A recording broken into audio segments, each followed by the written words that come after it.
All right, ladies and gentlemen, I hope you had a wonderful day. It was another one of those weird red days, but once again, it was impossible to ignore Bitcoin, and now it is begging the question, is Bitcoin leading the stock market? So, Chad, we got a lot of things we got to go over. There was the ghetto standard deviation option trades, $50 into $600, even one from yesterday. There's a couple of things and a big lesson we got to go over with the options, but before I get into that, I want to just go over what we have been talking about with Bitcoin recently. On Monday, we saw the same thing as today. The market didn't move as much and Bitcoin went crazy, and we asked the question, is Bitcoin leading the stock market, or is the stock market leading Bitcoin? The stock market, the NASDAQ, that is the red and green on this chart, that has already hit all-time highs. Bitcoin has been going crazy. Even on this year, 2024, it is up 40%. It is outperforming the way the S&P has gone up, but Bitcoin is not past its record high. So the question is Bitcoin leading the market, or is the market leading Bitcoin? But this is all I want you to see. In the short run, let's go back kind of a year back. Maybe you'll see it here, but you could see as of late right now, the market's been staying stagnant. Bitcoin is hitting a new high. Last time that the market was staying kind of stagnant, Bitcoin ran up ahead of time, and then the market started following along. But that's really what I wanted you guys to see here. You could even go back 1 year, but realistically, all everybody cares about as of late, it is what happened since August, September. Take a look. Bitcoin remained stagnant. The market started dropping. You remember August through September, people started freaking out. And then a little bit in October, then October got worse. Well, what do you notice started happening in the middle of October as the market was dropping? Bitcoin started to run up. This is what I'm talking about of, is Bitcoin leading or is it lagging? Because it may not be at all-time highs and may still need to be catching up. As of late, this whole crazy rally that we have been witnessing since October, Bitcoin started moving first. Before Powell, before data, before bond. I don't know, Chad. So let me know what you think. Post it in the comments. But now I need that thumbs up on the video also. Make sure you're subscribed. We're going to go over the plays and all of that. And don't ever forget, we are live Monday through Friday, 30 minutes before open, youtube.com/thestockmarket. We'll see you there tomorrow morning, baby. Run it. Walking to the couch, it's the 2020 election. Live in the hills, but I still get a spread. Started with a live, but I still reinvest it. Feel how I feel, then it feel like a blessing. I just want the lesson, I just want protection. I'm up and I'm down, but they sound like progression. Farmer never plans if he waits for perfection. Finger to the down. Right off the bat, today was very similar to the last 2 days. We are sitting around waiting for data, following the NVIDIA hangover and hitting all-time highs, as well as getting ready for the next potential policy shift out of Powell. But I think this is why you got a lot of hype around Bitcoin, or it was kind of taking over the headlines today, because there was nothing else we were waiting for. We did get that GDP this morning, but just like all of these data sets for the last 2 months, if you really think about it, it came in at status quo. There's data coming out. It is coming in at the expectations or barely moving. That's why just about 2-3 weeks ago,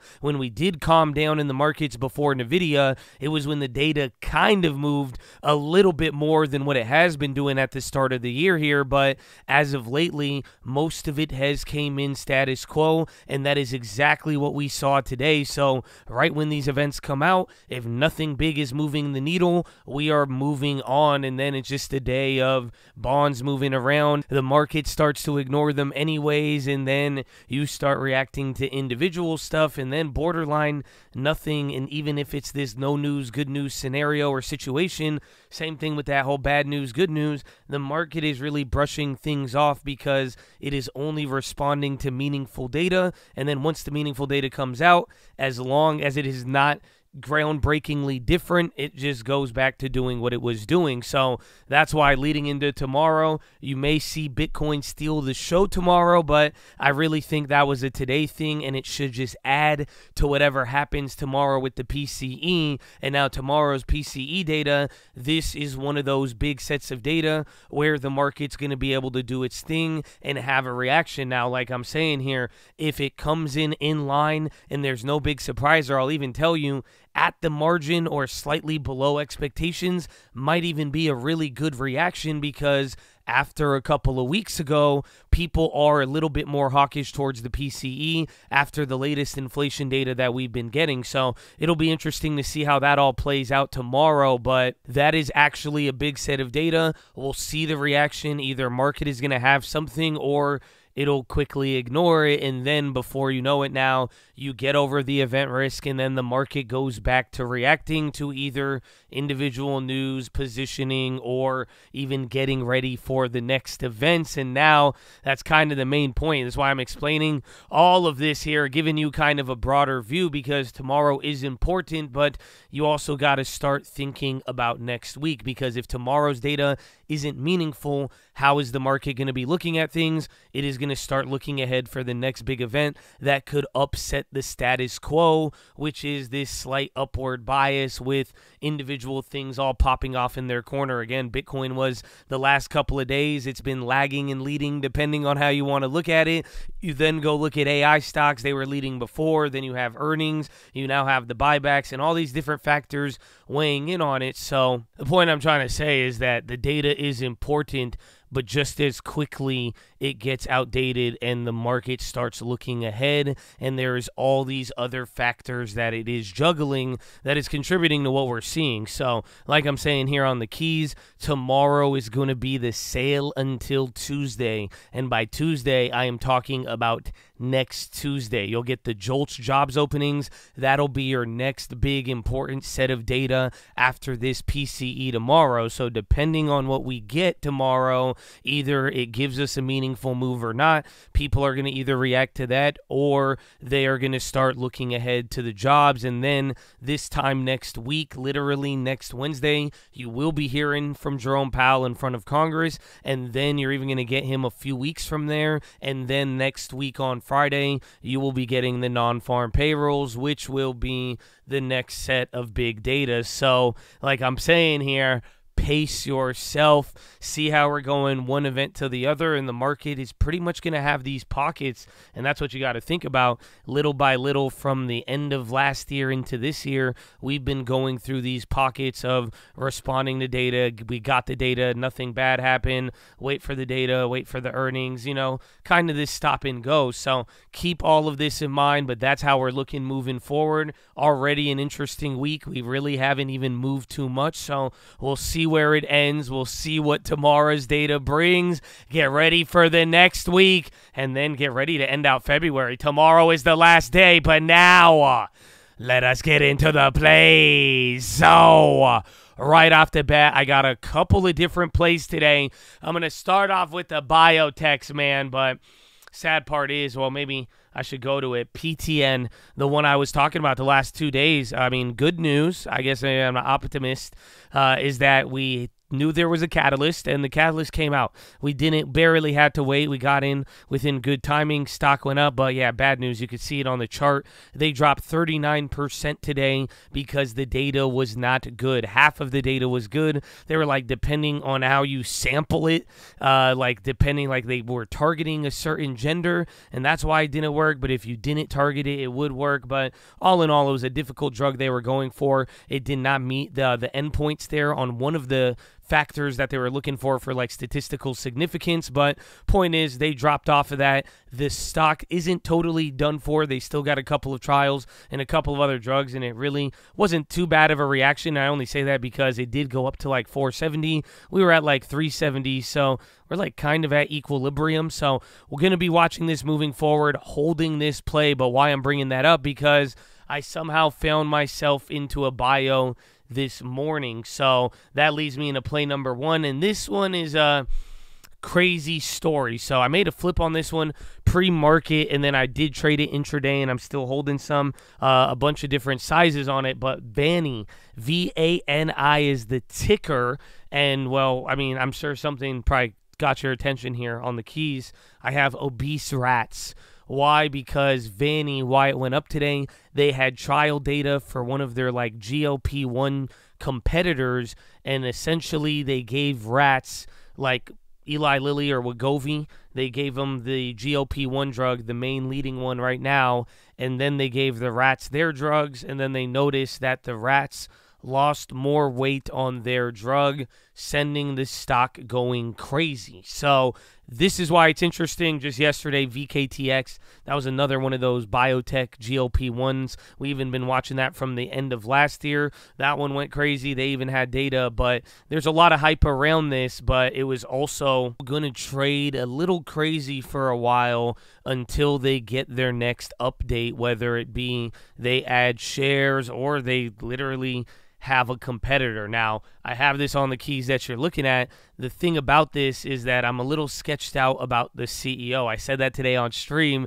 and I was talking about it because I was like, oh, he was like the former CEO of another company, and I was like, wait, where are they? It was called like Seaside Medical. Yeah, well, pretty much. I just realized this is the same company. Eyes.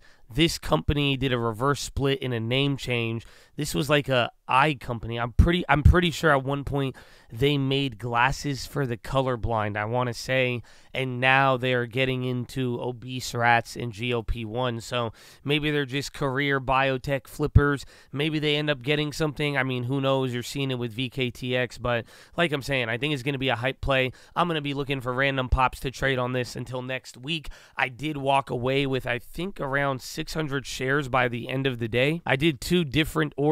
So like in the morning when the news came out, I didn't think I got filled. I was putting in limits there because it was pre. I saw the news. It was interesting. And then I had an old one share of what's it called? The old company. I was like, that's where apparently it came from, the reverse split there. Because I was like, man, my average was weird. I didn't really notice that I got filled there. It was saying a crazy price. And then I did get filled. I got like 700 shares in the morning. I flipped out. I got in at like $2 or $3, sold out at like $5.60, went up in the morning, and then I proceeded to go in with a small amount of shares in the morning. So if you see it, there's that sell there. That was all pre-market. Then I bought 100 shares at like $7.18. That was the place marker. Then it dropped another $2. Then I grabbed another 100 at $5.45, and then it dropped to $4.05. Grabbed another 100, and then I grabbed 300 at $3.71, and that left me with 600 shares at an average of $4.64. So we were down on it most of the day, and then again, I was just buying the dip on it. It did go positive for a little bit,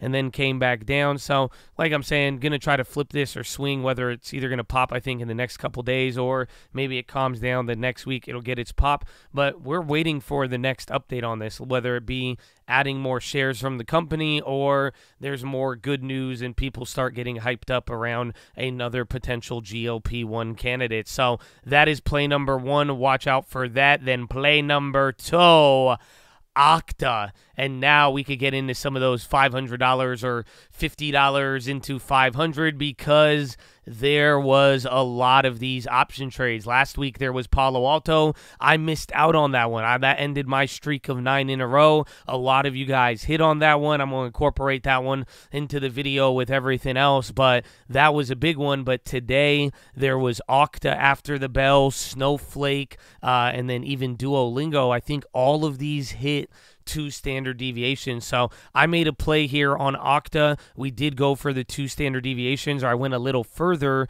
but the one that actually ended up hitting, it was Snowflake. And then this was the one from yesterday, BXWT. They reported this morning, but if you did the 2 standard deviations, these contracts are like 40 cents yesterday. They were closed at $6.30 yesterday. And then Snowflake, it's very simple. I want you guys to see this so quick. And now here's the deal. The main lesson I want you guys to really get out of this is that, you know, and you're seeing it right here, I missed these ones. I only got the Okta. I don't think that's going to pay for too many. Good thing I didn't make as many earnings trades, but as earnings season is winded down and I've winded down my trades here in the last 2 weeks, I have missed a couple, and you really see the difference. You miss out on one or two of these, it could really hit and impact you, and that's why you don't really want to be going in on this strategy with a amount of money you need, or like on a desperation play trying to turn something, because they are low probability, and you could go for 4 of them, outlay all your money, and if you just miss the one, you will still get clapped. But the main thing that you really need to be getting from this is that the pricing tells you a lot. In this case with Snow, it was pricing in $25. You double that up, it'd be $50, 2 standard deviations. That's the whole ghetto standard deviation strategy we've been talking about. Well, take a look. The stock was at 230. Now after hours, it's at 180. That's literally $51, almost exactly where that is right now. That's a quick calculation, but you even go to those options there. The options for next week, if you did go down to those 180s there, they were going for like 49 cents, 50 cents while we were doing our earnings previews, and then they started to move around there a little bit crazy at the close, but these should open up around $500, $1,000. So the play I did end up going with today was Okta, and the reason why is I like their upside potential. So we did do one of these 2 standard deviation plays, but like I'm saying, I went a lot higher because they were still pricing in a lot. So my logic was, instead of going for, I think, 110s, I believe that is what was priced in on Okta for their earnings. Let's take a look.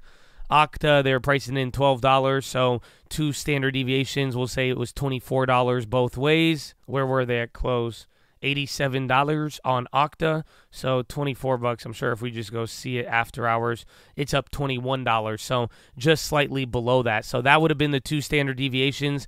At the time here today, I decided I did not want to pay for them, so that is my fault there. So again, literally like 110, 108, they were going for like $100 there, so I did decide to go with a little bit more time, and then I grabbed one of the 135s for 25 cents, because I said if they do beat, the thing I like about Okta is they have a monster upside. My E-Trade is not loading for some reason, but if my E-Trade was loading, you would see that chart. Remember, they started running up a little bit, then they got clapped by a cybersecurity thing, but prior, they were one of those names that was leading growth in 2022, so they have a long way to come back, especially if people get hyped. So we'll see where our play takes us tomorrow, but I think the lesson here is, even if the earnings are winding down, there's still plays. 2 standard deviation is telling you where these stocks are going if they're surprising and doing the unexpected, but also at the same time, if you miss one of these, man, you could still feel it. I feel it on these, Palo Alto, then this one. So we'll see where Okta takes us, but at the end of the day, I am winding down. It's the end of earnings. It's beginning to feel the end. Okay, yeah. But that is play number 2, and then finally, play number 3, man. Come on, you think I'm not going to put this on here today? Beto and HODL, or whatever ETF you prefer. But the thing I saw today, and this is why I'm putting this on the plays, because today Bitcoin went up to 65,000, or at least on the Bitcoin futures, and then started to sell off like it did last time, or any time it is approached 65,000. It gets like pretty like jumpy and crazy, starts moving thousands of dollars at a time. But the thing about it was Coinbase went down right as that was happening. People were talking about, oh, you can't trade it. Well, I was like, well, I think it's a new W here for Wall Street, because even if crypto or any of these exchanges ever go down, as that spot price moves on Bitcoin, you are able to trade it and get involved with some of that movement through any of these assets. So I kind of like Beto still, old reliable, the one based on the futures, and then if I'm looking at BTC, but there's HODL in all of them. I don't think I've bought a Bitcoin ETF, actually. I still have never done that in my life. I don't know if I'm proud about that or not, but we'll see how these play out over the next couple of days. And like I'm saying, just watch for crypto to have an added effect, maybe a headwind or a tailwind for whatever we get with the PC tomorrow. So watch out for that. As far as everything else, I sold out of the oil today. It ran up. I was talking a lot of double dip on it today, and then I missed some of my entries there, so that was disappointing. I had to roll over my ZB plays since those were expiring, so it took like a $3,000 loss or $3,500 on a ZB, and then reopened it. So still holding that from a couple of weeks ago, or a couple of months ago at this point. I think a month and a half. It's been kind of messy there. And then I did do a Baidu post-earnings continuation. Where is it? We did a couple of earnings plays. We didn't spend too much though today. That was yesterday. VANI, yeah, Baidu. I grabbed a 117 call for 45 cents. It did drop a little bit. Baidu got clapped, even though their earnings were good. So kind of expecting a rally with all the other China stocks, but am kind of surprised. I think people just want to see growth rather than them slowly growing 5-6%. That's for China or Baidu themselves, but any of these China names. And then we went with like ARWR. Oh, no, this one was a buyout one. I made a quick play, got 100% on that one, made it free. They were a potential buyout. Then I did $20 on Para, $20 or $25 on Okta. Then I did 1,000 shares on Weight Watchers, got clapped. That was my big earnings gamble for the day. Still holding that. I plan on selling out of that one later. Same thing even with the PTN. Just giving them some time. I don't think both of those were too bad. Again, PTN, they have other drugs and factors in GLP-1. Weight Watchers, this one is related to GLP-1 actually, but they did guide lower. So we'll see how that one plays out, but plan on writing these out at least till end of the week or maybe even next week and using some of these data and volatility events to plan some of these exits and then go from there. But that's pretty much everything else. Gonna be watching for the data tomorrow, watching to see if I see you in the chat. But that is your watch list, ladies and gentlemen. Make sure hydrate healthy, ready to go. Make sure post your watch list. Make sure we see you there in the morning. I need the armor on. I need the helmet shining. And I need you to remember what you're being molded into. You're made in an image, but what does your daily actions mold you into? Let it be something positive and not something negative, Chad. But drink that water, stay hydrated, stay healthy, all that good stuff. Get some good rest, sleep early tonight. I'll see you in the morning, Friday, Junior. Let's close it out. But that is all I have for you. And now, peace out, horn.